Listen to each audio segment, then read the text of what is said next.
మంత్రిగా ఫెయిల్ అయింది కాబట్టే ప్రజల్ని అణిచివేసి బ్రతుకుతా అనుకుంటున్నాడు. ఎట్టి పరిస్థితుల్లో కూడా నీ ఆటలు సాగవు ఉత్తమ్ కుమార్ రెడ్డి. నిజంగా కూడా ఇప్పటికీ నీ ధైర్యం ఉంటే నీ కార్యకర్తలు చేస్తున్న దుర్మార్గాలు, పోలీసులు నీ కార్యకర్తల్లాగా పనిచేస్తున్న వైఖరి మీద నువ్వు ఒకసారి ఆలోచన చెయ్యి. నేను చెప్తా ఉన్నా, ఈ రకంగా అరాచకాలు ఇట్లా కొనసాగితే ఇక్కడి నుంచెల్లే ఒక ప్రజాస్వామిక ఉద్యమం తీసుకొస్తాం. తప్పకుండా హుజూర్నగర్ నియోజకవర్గంలో ప్రతి కార్యకర్తను కూడా కాపాడుకుంటాం.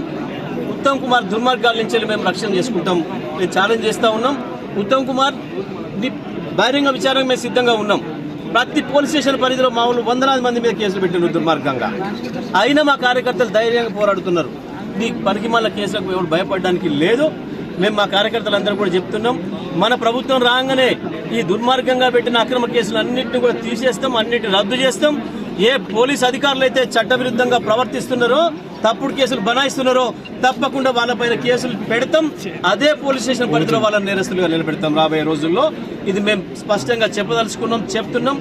జిల్లా స్థాయి పోలీస్ అధికారులు కూడా దీన్ని అర్థం చేసుకొని సరైన పద్ధతుల్లో చట్ట ప్రకారం నడిచేటట్టు చేసుకుంటేనే మంచిగా ఉంటుందని చెప్పి కూడా హెచ్చరిస్తాం.